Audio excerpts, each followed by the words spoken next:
2023 চনেৰ 17 জানুয়াৰিত ভাৰতৰ প্ৰধানমন্ত্ৰী নৰেন্দ্ৰ মোদী ডাঙৰীয়া, ভাৰতৰ গৃহমন্ত্ৰী অমিত অনিল শাহ ডাঙৰীয়া আৰু অসমৰ মুখ্যমন্ত্ৰী ডক্টৰ হিমন্ত বিশ্ব শৰ্মা ডাঙৰীয়াই কেএলঅ চেয়াৰমেন জীৱন সিংহ মহাশয়ক লেটাৰ যোগে চিঠি যোগে আমন্ত্ৰণ কৰি আলোচনাত আনিছিল। কিন্তু ইতিমধ্যে 6 বাৰ ভাৰত চৰকাৰৰ লগত অমিত শাহ একে মিশ্ৰাৰ লগত আলোচনা হৈছে। শান্তি চুক্তি কেতিয়া হ'ব? শান্তি চুক্তিৰ কাৰণে আমি অপেক্ষা কৰি আছোঁ। এনেকেই বন্ধ কোঠাৰ ভিতৰত কেএলঅ নেতাসকলক অমানৱীয়ভাৱে ৰাখি যি মানসিক অত্যাচাৰ চলাইছে, আমি এইটো কেতিয়াও মানি ল'ব নোৱাৰোঁ। কাৰণ ই এক অমানৱীয়, মানৱতাৰ ভিতৰত নপৰে। এটা বন্ধ কোঠাৰ ভিতৰত কেএলঅ নেতাক ৰাখি যি আলোচনা চলাই আছে, ই গ্ৰহণযোগ্য হ'ব নোৱাৰে। কাৰণ ভাৰতৰ ভিতৰত আমি দেখা নাই এনেকৈ কোনো সংগঠনৰ নেতাক এটা বন্ধ কোঠাৰ ভিতৰত ৰাখি আলোচনা কৰা আমি দেখিবলৈ পোৱা নাই। যে সেইকাৰণে আমি এই কেএলঅ নেতাসকলক অতি শীঘ্ৰে ৰাইজৰ লগত আলোচনা কৰাৰ কাৰণে এটা সুযোগ দিব লাগে। আৰু কেএলঅ নেতা কৈলাশ কোঁচ কেএলঅ কলকাতাত আবদ্ধ হৈ আছে, তেওঁকো আনিব লাগে আলোচনাত। সূৰ্য কোঁচ ডাঙৰীয়া, পাভেল কোঁচ ডাঙৰীয়া, তেওঁলোককো আলোচনাত আনিব লাগে।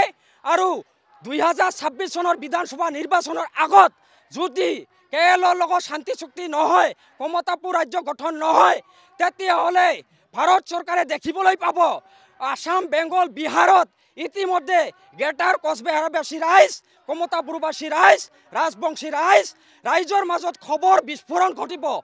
মানুহে ইতিমধ্যে ক্ষোভিত হৈছে, ধৈৰ্যৰ সীমা পাৰ হৈছে।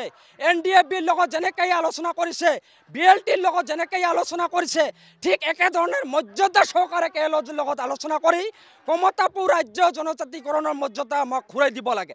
অন্যথাই কিন্তু বিস্ফোৰণ ঘটিব, অসমত জ্বলিব, অসম জ্বলিব, ভাৰতত এটা বেলেগ ধৰণৰ পৰিৱেশৰ সৃষ্টি হ'ব। ইয়াৰ কাৰণে কিন্তু ভাৰত চৰকাৰ, অসম চৰকাৰ দায়ী হ'ব। নৰেন্দ্ৰ মোদী ডাঙৰীয়াক আমি ধন্যবাদ জনাইছোঁ, গৃহমন্ত্ৰী অমিত শাহ ডাঙৰীয়াক ধন্যবাদ জনাইছোঁ, অসমৰ মুখ্যমন্ত্ৰী ডক্টৰ হিমন্ত বিশ্ব শৰ্মাক ধন্যবাদ জনাইছোঁ। তেওঁলোকে কেএলঅ নেতাসকলক মাতি আনিছে। কিন্তু মাতি আনি তেওঁলোকে যি ধৰণৰ অমানসিক, যি অন্যায় অত্যাচাৰ কৰি আছে, ইয়াক কিন্তু আমি মানি ল'ব নোৱাৰোঁ। অতি কম দিনৰ ভিতৰত ৰাইজৰ লগত আলোচনা কৰাৰ বাবে তেওঁলোকক সুযোগ দিব লাগে। আৰু শান্তি চুক্তিৰ জৰিয়তে আমাৰ কমতাপুৰ ৰাজ্য জনজাতিকৰণ ঘূৰাই দিব লাগে। ধন্যবাদ। কেএলঅ জিন্দাবাদ। আমাৰ এইটো ৰেলী ইতিমধ্যে আসাম, বেংগল, বিহাৰ, প্ৰস্তাৱিত কমতাপুৰ ৰাজ্যৰ গোটেই ব্লকত ইতিমধ্যে আৰম্ভ হৈছে। আজিৰ তাৰিখত একে সময়ত আমিও কোকৰাঝাৰ জিলাৰ কোকৰাঝাৰ জিলাত 5টা ব্লকত আৰম্ভ হৈছে। Rupshi block, Gossaigaon block, Kachugaon block, Dotma block আৰু ইয়াত তিতাগুৰি ব্লক। তিতাগুৰি ব্লকত আমি ডিমল গাঁও ৰাজহুৱা খেলপথাৰৰ পৰা আমি আৰম্ভ কৰিছোঁ। আৰু তিতাগুৰি খণ্ড উন্নয়ন বিষয়া মহোদয়ৰ তেওঁৰ ইচ্ছাৰৰ জৰিয়তে আমি ভাৰতৰ প্ৰধানমন্ত্ৰী নৰেন্দ্ৰ মোদী ডাঙৰীয়া, গৃহমন্ত্ৰী অমিত অনিল শাহ ডাঙৰীয়া আৰু ৰাষ্ট্ৰপতি দ্ৰৌপদী মুৰ্মু ডাঙৰীয়ানীক আমি স্মাৰক পত্ৰ প্ৰদান কৰিম। ধন্যবাদ।